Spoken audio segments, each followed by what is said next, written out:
ताज्या घडामोडी पाहण्यासाठी सी24 तास या यूट्यूब चॅनलला लाईक करा, शेअर करा, सबस्क्राईब करा आणि बेल आयकॉनवरती क्लिक करायला विसरू नका।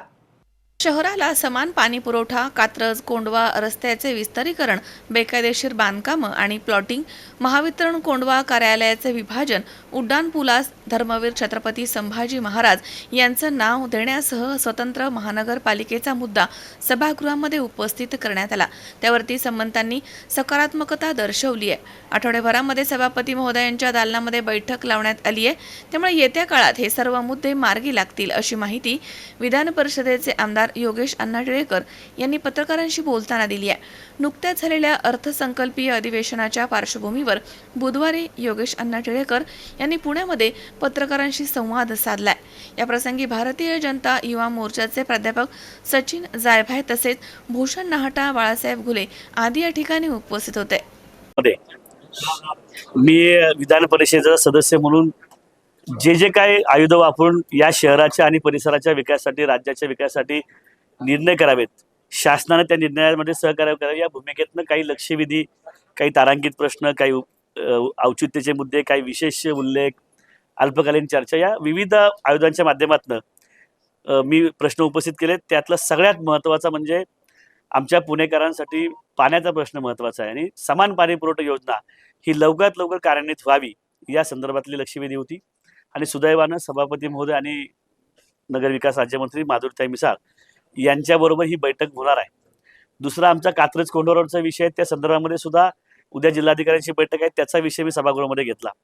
आमच्या सिंहगड सिटी नावाची जी स्कूल आहे तिथे 3000 विद्यार्थी शिकतात, ती इमारत अनधिकृत आहे आणि 3000 विद्यार्थ्यांच्या जीवाशी खेळणारी शाळेच्या बद्दल आपण निर्णय करावा, हा एक विषय त्या ठिकाणी आम्ही घेतला।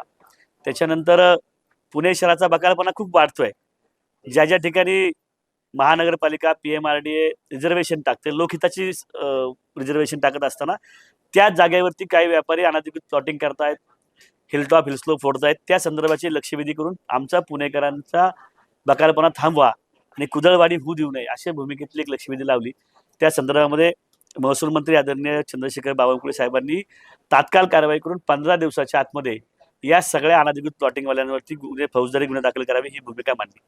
त्यानंतर ससून रुग्णालयाच्या जी समोरची जागा आहे ती खाजगी विकसकाला न देता त्या ठिकाणी आपण कॅन्सर रुग्णालय करावं किंवा आम्हा सर्वांची जी मागणी आहे विश्वरत्न डॉक्टर बाबासाहेब आंबेडकरांचं स्मारक व्हावं, अशा पद्धतीने एखादं स्मारक किंवा कॅन्सर रुग्णालय व्हावं ही भूमिका त्या ठिकाणी मांडली। त्यानंतर आमच्या गुन्हेगारांच्या विषयामध्ये अल्पवयीन जे गुन्हेगार आहेत त्यांसंदर्भात काहीतरी उपाययोजना सरकारने करावी ही एक त्या ठिकाणी भूमिका मांडली। मी अर्थसंकल्पीय भाषणामध्ये छत्रपती शंभूराजांचं स्मारक संगमेश्वरासारख्या ठिकाणी होणार आहे आणि ते स्मारक आम्हा सर्वांसाठी, शंभू भक्तांसाठी एक प्रेरणादायी स्मारक आहे। तशाच पद्धतीचं स्मारक ज्या ठिकाणी आत्ताचा धर्मवीर गड आहे त्या धर्मवीर गडावरती शंभूराजांनी 29 दिवस त्या औरंग्याबरोबर लढाई लढली, यातना सहन केला आणि तो गड सुद्धा आमच्या सर्वांसाठी एक प्रेरणादायी आहे, ऊर्जावान गड आहे। तिथे राष्ट्रीय स्मारक व्हावं याची एक भूमिका मी त्या ठिकाणी मांडली। डॉक्टर बाबासाहेब आंबेडकरांच्या संविधानाने या देशाला एक प्रगल्भ आणि बलशाली लोकशाही मिळाली आणि भविष्यामध्ये या संविधानावरती विश्वास ठेवून नरेंद्र मोदी साहेबांच्या माध्यमातून हा देश जगामध्ये महासत्ता बनणार आहे आणि म्हणून त्या पवित्र संविधानाला 75 वर्ष पूर्ण होत आहेत। त्यावर सुद्धा आपलं मत व्यक्त करण्याचं सौभाग्य मला सभागृहामध्ये मिळालं। त्याच्यानंतर संत शिरोमणी सावता महाराज हे आपल्या राज्यातले सगळ्यात पहिले संजीवनी समाधी घेणारे संत होते आणि त्या संजीवनी समाधी अमोल उदमले सह हर्षल कोठावदे, सी24 तास पुणे।